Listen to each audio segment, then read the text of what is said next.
We're talking NRL fantasy, and we're starting at the back end of the round. Welcome back, guys. Round 13. Only 13 players this week.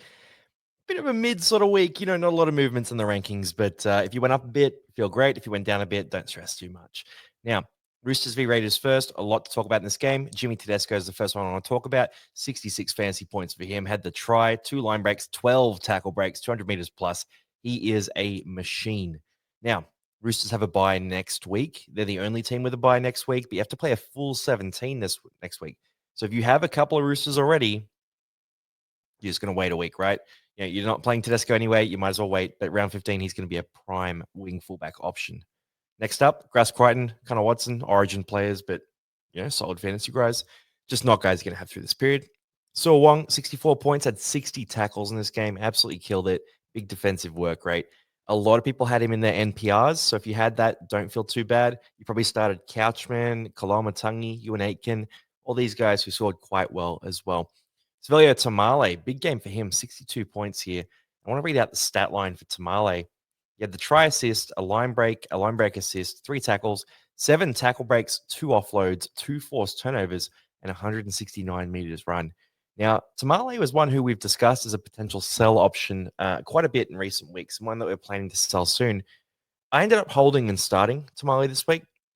But at the same time, if you sold Tamale, I wouldn't feel too bad. This was a game where Fogarty was missing, so Ethan Strange moved to the other side. We saw Tamale get a lot more ball than he normally does without Ethan Strange on his edge. So I sort of look at this and think, you know what? I have him in my team. I'm gonna take the cash generation. But if you sold him and got on someone else, you probably got a similar score. Like you might have gotten Tedesco who outscored him, or you might have gotten Campbell who outscored him, or you may have gone Drinkwater who I think outscored him as well. So I wouldn't feel too bad about it if you've used him to upgrade your wing fullbacks, or if you used him to buy Couchman, Kalamatangi, all these guys who did outscore him. But if you have him in your team, ride the wave, enjoy the cash. Hudson Young, 50 points, a try. This is classic Hudson Young. I'm not even going to talk about it. Rob Toya saved his score at the back end. He was on a very quiet one, had a big finish to this game, nearly led the Roosters to a comeback in this one. Ethan Strange, Hugo Savala. I mean, Savala's stat line not that impressive, and I started Savala this week. I ran the loophole with Cam Munster, who scored 32. Decided to take Savala instead. 30 tackles, 2 missed tackles there, 26 points from defense, only 22 points from attack. Of that, 12 points were kicks, so really 10 points there.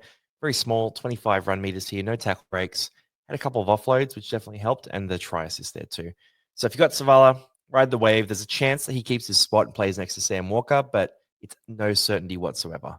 Joey Tarpanay, really quiet one from him, and the rotations were cooked for Canberra here. So we're going to talk about Tarpanay, we'll talk about Hosking, we'll talk about Horsburgh as well. But for Joey Tarpanay here, 44 minutes, Hosking 42 minutes. Both played very few minutes, and they nearly lost this game on the back of this strategy, I believe. Both these guys being out, it did open the window for the Roosters to sort of rush back through. Now, Joey Tarpanay grabbed the try in this one. No tackle breaks, no offloads. I wouldn't read into it too much. I think it's just a rare low minutes game for Tarpanay. It's not going to happen often, and I wouldn't forecast it happening again soon. So you just got to ride the wave with that one. Victor Radley here, he's in an interesting position. So he copped that HIA and passed his HIA. I was pretty surprised that he passed that HIA. I thought he looked down for the count. But for him, 45 points, 47 tackles, just pure defensive work right here. Got out for 59 minutes. So, yeah, massive defensive game for Victor Radley.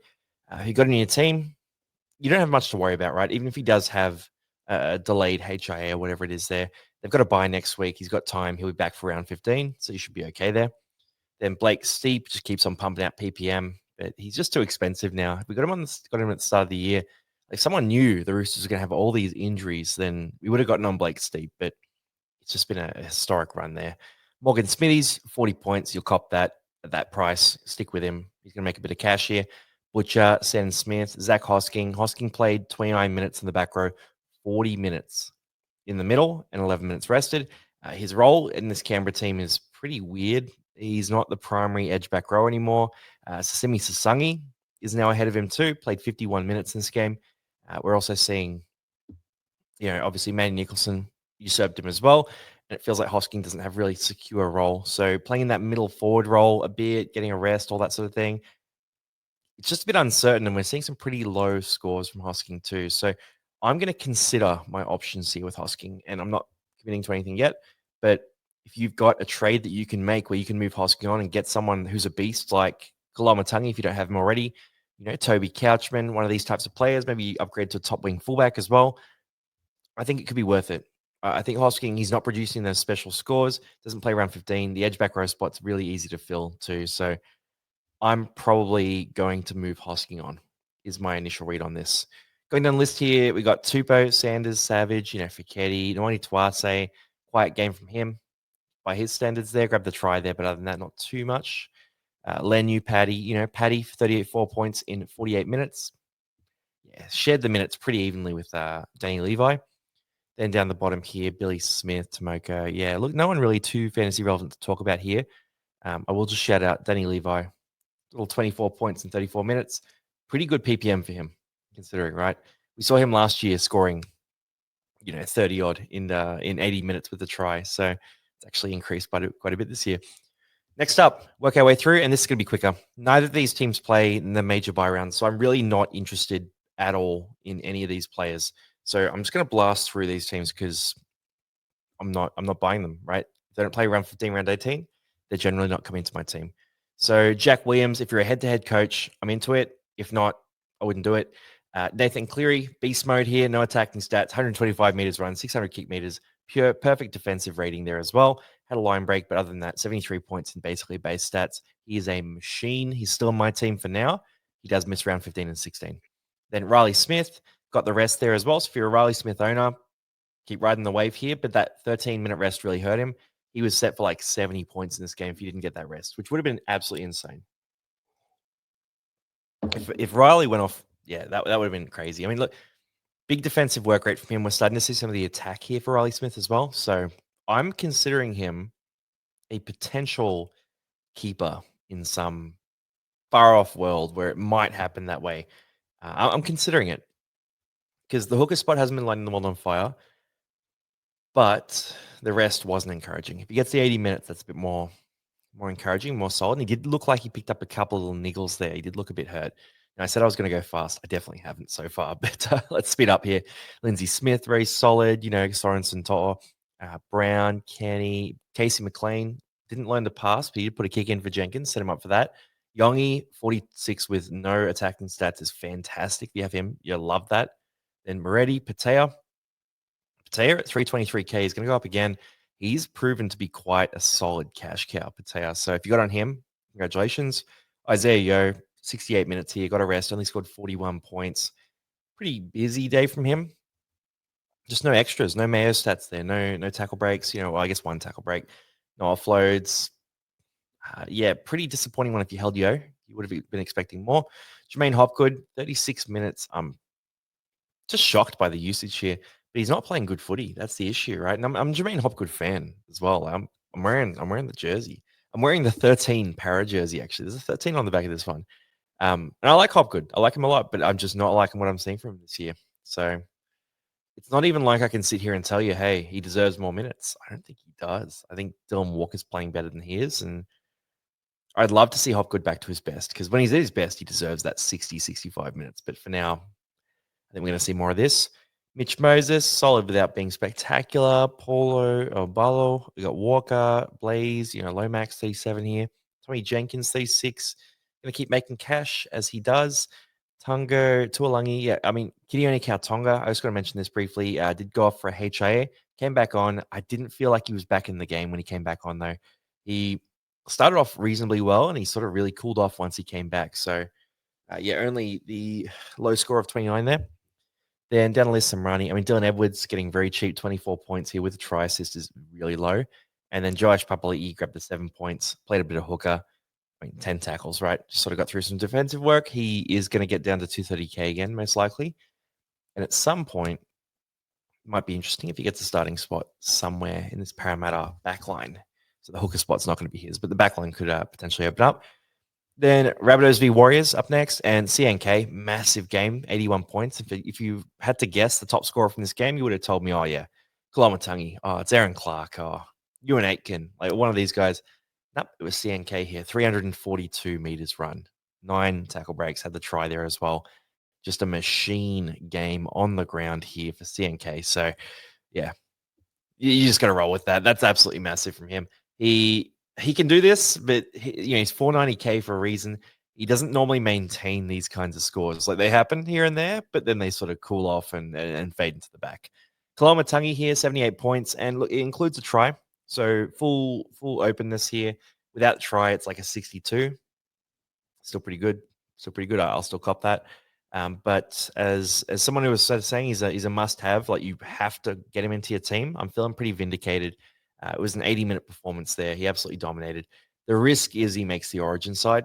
That's a small risk there with Mitch Barnett going down injured. So there's every chance that he does. But I think there's some other options that might be ahead of Kalamatangi. So I think we're reasonably. I don't think we're safe. I don't think we're safe, but I think we're reasonably well odds. We got good odds here. I'm trying to think of the word here. We've got good odds that we won't make the Origin side and he'll cover us for the major buy rounds. But there is a chance he makes the Origin side. The scoring is too good to ignore though. So, we're just gonna ride that wave. And if it happens, so be it. We cop it. Luke Metcalf, big game from him again. Grab the try there, try assist as well. 2 line breaks from him, 100 meters plus run. Metcalf, when he's pumping out those run meters, he is always effective. And the kick meters, he dominated that too. Then Johnston, look, 348K.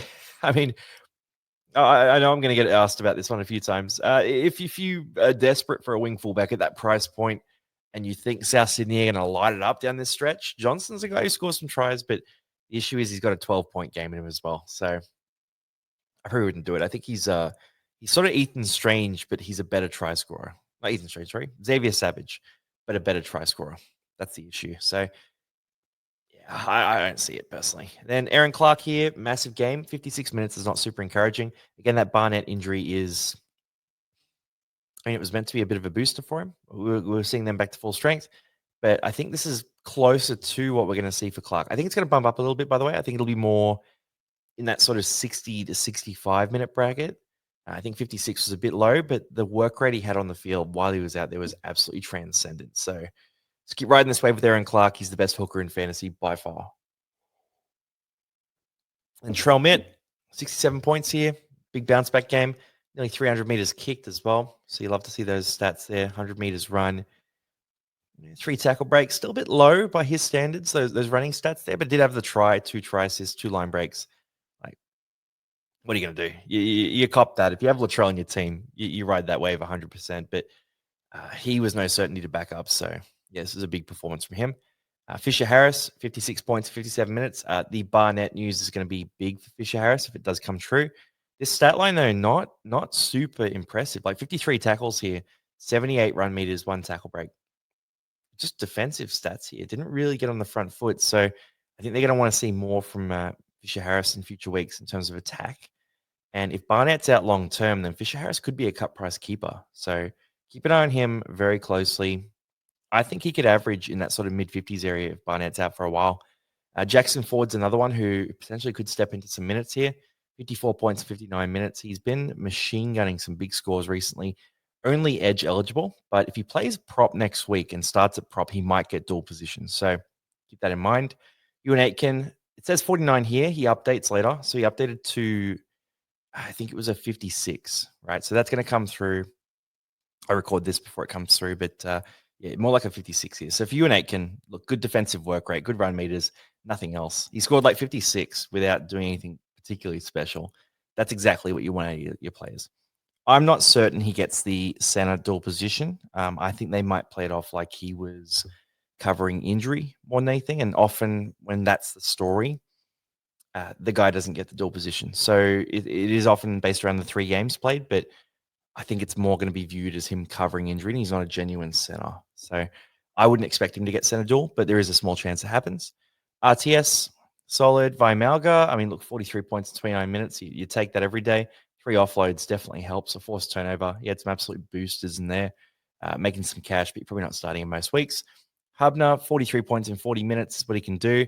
Try assist definitely helps, but if you've got Hubner, you probably just hold him for a bit, right? Unless you really need to move him to get one of the top guns, you probably hold him because he's a mid cover in round 15 and round 18, and that's pretty rare to have. Then Halasima played the 46 minutes there, grabbed a try, but only 40 points because of the minutes. So what are you going to do? If you sold Halasima, you can't feel too bad about that. Right? He's very talented, but edgeback roles coming off the bench are not guys you want in your fantasy side. Talis Duncan played the 80 minutes, which is encouraging, but 38 points is a little lower than what you'd expect. I know some of you guys are looking at him. 414K is about to get the edge duel as well. If he's named there again next week, he could be very interesting at that price point. So if you need a player around that sort of 450K mark, maybe a bit less than that, then Talis Duncan could be a filler as your second or third option in a trade with that dual position covering both major buy rounds. So keep an eye on Talis Duncan. I'm not against it at all. Then Harris Tavita, Arrow, Wade Egan, really quiet, 64 minutes, 34 points, not great. Tola, Capel. By the way, with Egan, I think it's sort of falling off. He started the year so well, like unsustainably good form for a hooker, and he's still playing good footy, but just it's not at that fantasy upper echelon that he was at before. Jamie Humphries, 22 points here, a few less minutes as well, but the stat line is what's concerning. 15 tackles. So again, defensive work rate not there again this week. 5 missed tackles, basically negates the entire thing. 69 run meters. And he had a couple of nice runs that I saw in this game, but none of it really translated there. And 210 keep meters. So he is deferring to Latrell as the dominant kicker. Humphries and Sullivan combined are kicking the same amount as Latrell. So Humphries is a no-go. It's pretty much finished. Like, there's not really any case you can make that Humphries is going to be fantasy relevant in any way next to Latrell because he's a secondary kicker, right? Secondary kicker, and he's not really showing that running game that could justify that as well. It might evolve over time. Like we might start to see it come out. He's still a young half, so I'm not judging him necessarily. But right now, what we've seen is that he's probably not going to be a guy on my fantasy radar going forward. Sullivan's the same. Sullivan has been fantastic in the past in different teams for fantasy, but it's not happening at South Sydney. 27 run meters is very, very low for a half who doesn't really kick the ball, sort of isn't really steering the team around. It's more my Humphries that's doing that. I don't know. Sullivan's got a fantastic running game. I have no idea why he's not using it. I'm kind of surprised, actually. And DWZ, Jai Gray. Jai Gray played a half footy, 17 points. And then Bentley Haight, Mitch Barnett. Barnett's looking like potentially ACL, is what I've heard, which is really bad news. He was fantastic in Origin. So the Blues will be looking for another fill-in in that front row spot. I'm hoping it's just something minor, but he looked very unhappy when he was on the sideline there. So wait for official confirmation before we make any judgments there, guys. Then Seagulls v Broncos up next, and the Seagulls, their season of inconsistency continues. So smashed by Para last week, absolutely belted the Cowboys the week before that, and have belted the Broncos here. So they're just all over the place. But Manly rocked up. It's very hard to tell, what team everyone's from. Everyone's wearing brown here. But for Luke Brooks, it was a return to form. He was a ghost in that game last week. He was a total ghost, deferred completely to Jake Arthur as the dominant half. In this game, he was much better. So the 2 try assists definitely helped, nearly 100 meters run. Pretty solid stats across the board. 27 tackles is pretty high defensive work rate for Luke Brooks too. Not fantasy relevant, but he's up there.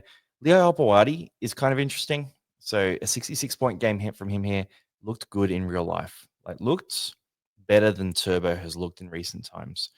And, we know what Turbo can do. We know the upper echelon of Turbo's, potential outcomes and that talent. And really, there's no fullback that can match that top tier of Turbo. We haven't seen that top tier for quite a while now. And the injuries seem to be sort of stacking up there as well. There may be a case you could make that perhaps Turbo should come back in another position and Leo Pawati should take over the fullback spot. I'm not making that case just yet. I'm not ready to make that case. But I think if we start to hear that conversation coming up, I wouldn't be too surprised. So for him, for Hopewadi here, 200 meters plus run, looked dynamic across the board, looked very powerful. Had the 2 offloads there, 4 tackle breaks, the 2 try assists and a try saver, 487K. If I started hearing those rumors, I would think about this. I would think about it. Like on the wing, not as interesting to get on Hopewadi, but if he looks like he's going to win that fullback spot, he could be very interesting. But until then, we're really just hypothesizing. And the other side of it, the thing I like these guys, and Manly in particular, is they play all 3 major buy rounds. So any one of them you can squeeze in. They have great coverage for your team. Then Carrigan, solid in his return, 64 points, 55 minutes, just great defensive work rate in particular. But really, just very base stat heavy game for him. Olakuatu grabbed the 62. 2 tries definitely helps, but for 2 tries, you sort of expect a few more fantasy points. So, as much as Olakuatu, the real life player, is an absolute machine, absolute weapon, great tries, this wasn't that impressive of a game for fantasy. So, I'm not freaking out, jumping on him, any of that sort of stuff. And the issue is, if you were thinking about him for fantasy, this kind of game actually does impress the coaches. So, if there was ever an injury to the back row, he becomes the option that moves into the 17 almost immediately. So, not on my radar, but if you have him in your team, you enjoy the 62. Ricky with a 62. Much less flashy there, but 53 tackles, much more base stat heavy. Cherry Evans had a bounce back game. Reynolds with a 51. Jazz Tavanga grabbed the 51 here. 158 run meters, so bulk run meters. 36 tackles with only one miss, one offload. That's pretty clean. That's pretty clean. I mean, it's just base stats 50 there for Jazz. Got an 11-minute rest, but without Gerbo in the team, Jazz is an absolute machine for your fantasy side. Then Stags, Arthurs, pretty solid. Falalo had an awesome game in real life, like just crazy footy. Like he's just playing really, really different footy. And this guy is, 332K. He's bumped up in price a little bit this year. He's probably not that fantasy relevant. I'm not that interested, but this is a nice game. Like, grab the 2 tries, the 3 line breaks there, 166 run meters. He was, catching the ball out of bounds, like jumping out, throwing the ball back in, coming back in to get it. He's doing some crazy stuff. And yeah, you got to watch him in real life, but not a guy for fantasy, I don't think. Maybe relevant in Supercoach if you're playing a Supercoach draft or something like that. Then Payne Haas, 58 minutes here. I'm kind of shocked he played this many minutes. He looked pretty gassed, man. And look, Payne Haas, he played well. He played well in this game, but he looked gassed, and he made that bust at one point. He looked tired, bro. Like, it's justified too. Like, he was in doubt for the Origin game last week, and he came through and played, and he's backing up in this game. A few days later and playing 60 minutes, which is just crazy. So yeah, I don't know. Brisbane have some serious issues, and I think Madge seems to think that Haas is going to fix those issues, and so he kept him on the field there. But I don't know. I'm a bit worried about this production going forward because 43 points in 58 minutes for Payne Haas is quite low.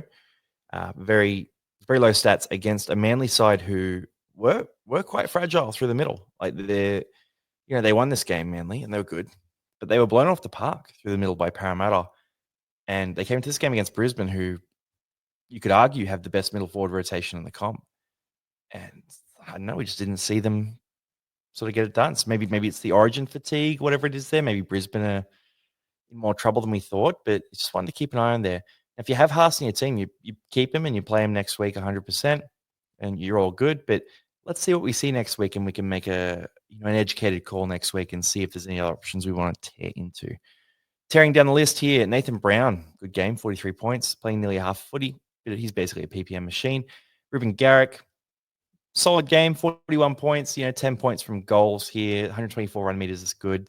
Decent defensive work rate, but nothing too special from him. Then Kola, Shibasaki, Burbo, these guys, they're getting around that 40 marker there.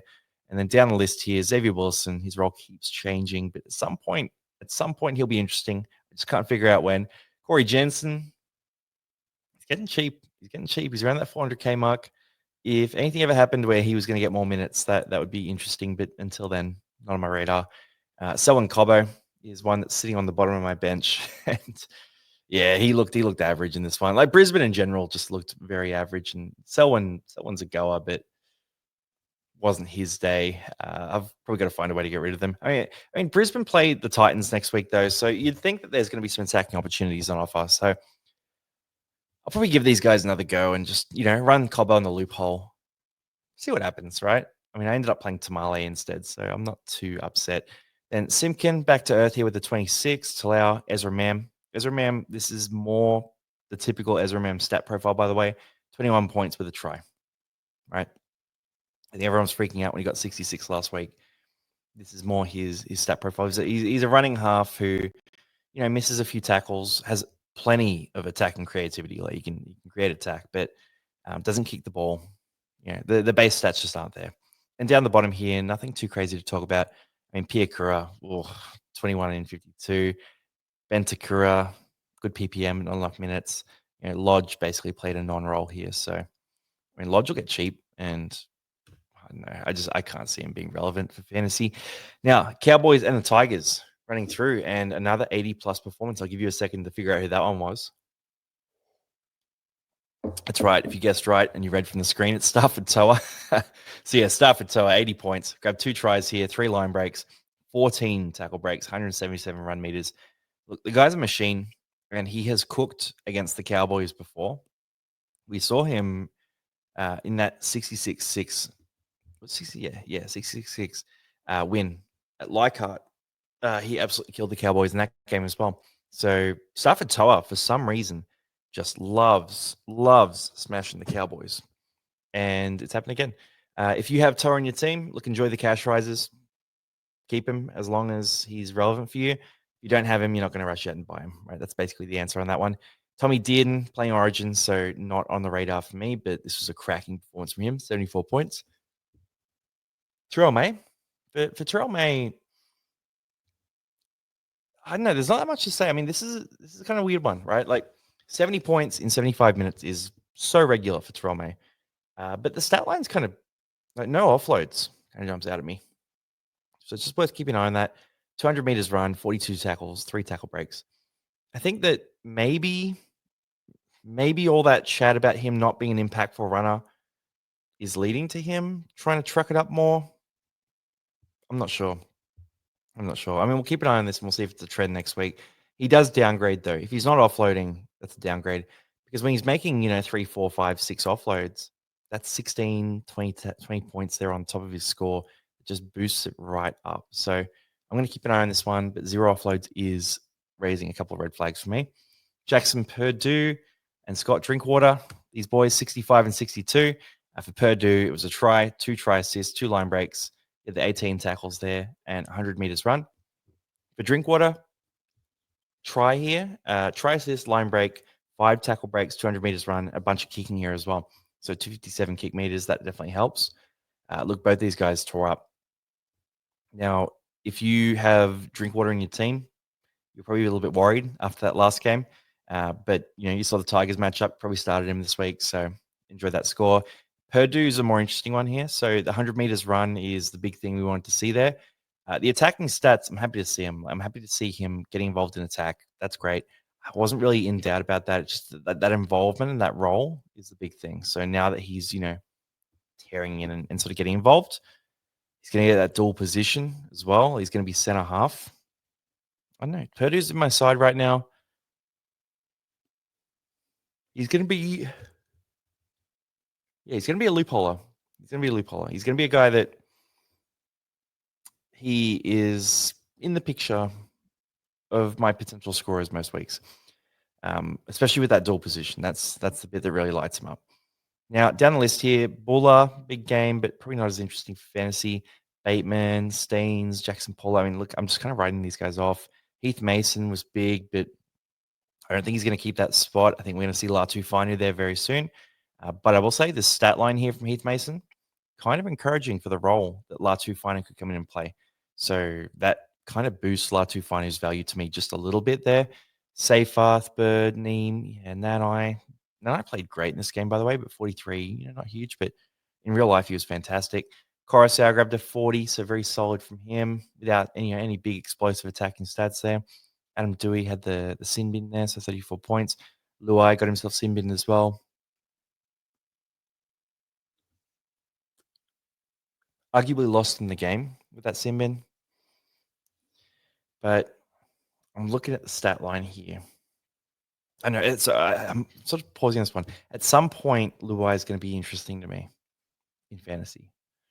I'm just trying to figure out when. 136 meters run, semi-dominant kicking here as well. Defensive stats weren't there at all, but a couple of offloads, a couple of tackle breaks. I don't know. Like you take the sin bin out of this game, you go to 40.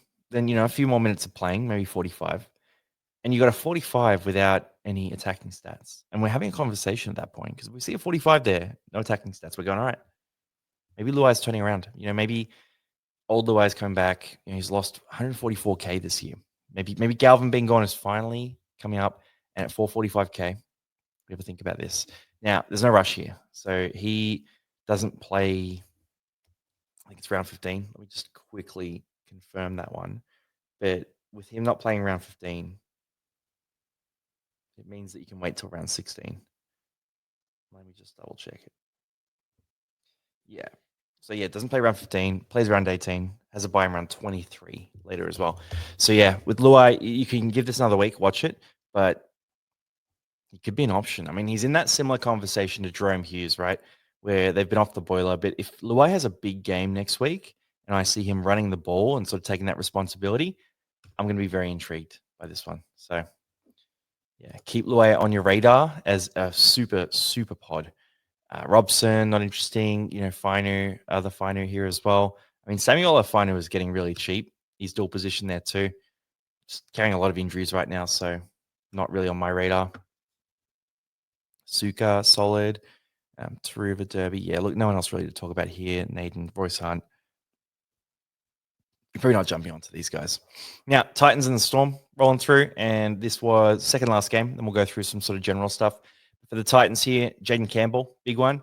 I popped out a video sort of talking about Campbell. His average historically at fullback is 45. Now, there's a range of scores in that, right? There's a range of scores. That average doesn't include goal kicking either. So that's his 45 average. Previously, if you threw in something like potentially goal kicking and more attacking stats there, then that score can be much bigger. So we saw the 64 here. The 64 is on the higher end of that. It could be even bigger than that, though. We could see more tackle breaks, that kind of thing too. But if he's playing fullback full time, I don't think he's worth 800K.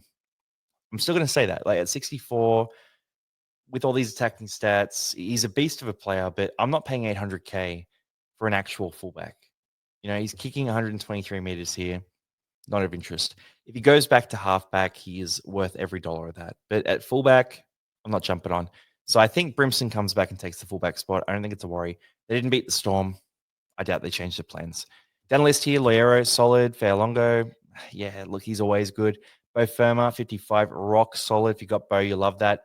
Eli Katoa with a 54, no attacking stats there, just a machine gun game, 200 meters run, 40 tackles. You love that too.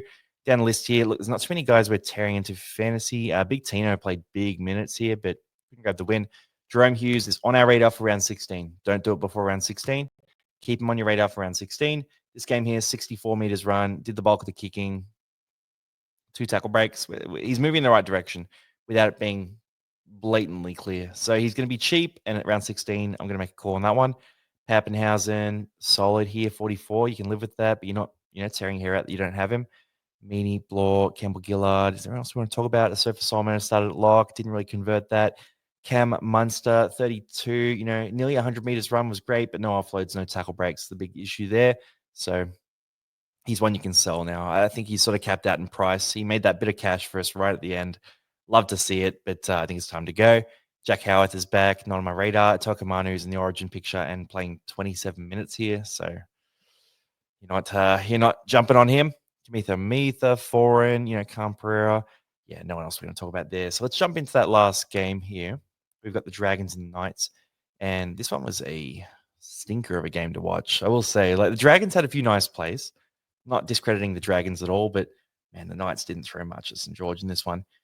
Now, for the Dragons here, Damien Cook's the first thing we're going to talk about. Some issues here with injuries for St. George. So obviously, Jaden Sewer went down this one.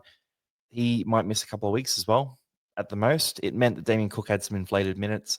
The question is, how inflated were they? Because what I was looking at for this game is I was thinking, all right, if Damien Cook plays 60 plus minutes in this game, I'll probably be recommending to buy Damien Cook.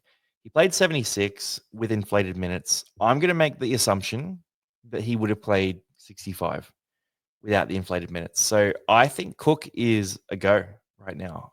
We've seen back-to-back weeks, 70 plus minutes, injury-affected games. St. George are winning these games though, and I think Cook's a goer. 71 points. His price is going to get out of hand very quickly, and he's a guy who has historically averaged 60 plus. 53 tackles here, the try assist, a bit of running there as well. Very effective. He could be the solution at hooker. If you don't have Jazz Tavanga, I think you're rushing to get Damien Cook. Toby Couchman played in the edge back row spot. He just gets his busy work done and gets his points for it. 44 tackles, 5 tackle breaks there, 164 run meters. Pure workman-like stats there, 69 points. It's a nice score. Very nice. Toby Couchman's one that I don't have right now, and I'll probably be jumping on next week. So Yep, full go. He looks fantastic. Kai Pierce-Paul grabbed the try there, 66. You love to see it. He needed that game. He sort of needed that game. He's had a few, tease games recently, and he got that 66 for us. So we love to see it. Leo Thompson is out for 4 weeks. 54 was a nice parting gift, but he's gone. He's absolutely gone. DeBellin, Flanagan, Clemmer played 57 minutes, which is bizarre to me. And I think that's why I'm having faith in Cook, because Clemmer's not going to play 57 minutes every week. That's not going to happen every week. So, look, I just think a lot of those inflated minutes went to Clemmer instead.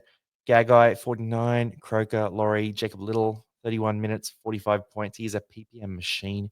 Hamish Stewart grabbed 54 minutes, a bit of an inflation of minutes there for him as well. The 45 is a bit lower in terms of PPM, but it's good enough, right? If you bought him at that price, you're happy with it.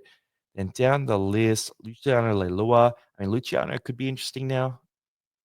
Really, he's like a 45 to 50 average when he plays the 80. He might start getting 80, but it feels like they're not keen to give him that 80 minutes. Pacific Tonga grabbed a beautiful try in this one, but 22 minutes, not that encouraging. So, again, if you need to cash out, I don't mind it, but don't tear your team apart to go get him. I don't think he's a guy that you have to be afraid of missing. Dylan Lucas looked a bit hampered by that injury when it came off with 2 minutes to go, 38 points. Keep an eye on him. Lawson looks solid, but just the path to first grade isn't super, super clean. Gutho grabbed a try. I know a few of you guys jumped on him as a super pod. Risky one, 36. You'll live with it, but you're not super, super pumped about it. And Thomas Kent, King Tonga. I mean, King Tonga, 91 meters run is encouraging, but outside of that, not a delicious stat line here. And then down the bottom, Fletcher Sharp. Oh, 22 points. I mean, look, Fletcher Sharp at fullback. It's a range of scores. It's 100 points. It's 20 points. It sort of bounces around. That's kind of what I was raising last week. That he is a volatile force at fullback, and he runs so hard, and he focused on that running game, and he was shut down in this game and scored 22. I think he's still a stud. I think he's still a 50-plus guy if he stays at fullback, but it's going to be much more volatile than it is at halfback because he doesn't have that defensive work rate that props him up. So that is all the teams done and dusted, guys. That's round 13. The big thing here is you really want to hammer home you're planning for round 15 and round 18. So count up your players this week. You want to fill out the middle forward spot in particular for round 15. Have a look at guys like Toby Couchman, Keon Kolomatangi, these types of players, and make sure you have enough players in your side. Jacob Preston comes back next week as well. So after this round of trades, he's one that if you want to keep space for him, great option too. Ewan Atkins there as well. Like the forward pack has a lot of options there. The back line is a bit dodgier. So you either go top tier talent or you kind of stuff around with some guys who are a bit dodgy there. So look, make some firm calls. I think this is a week to trade hard, and you really want to make sure you have that full 13 for round 15, and then eventually focus on round 18 while still building towards your ultimate squad. So cheers, guys. Hope it was a good week for you. I'll see you on the next video. Peace out, everyone.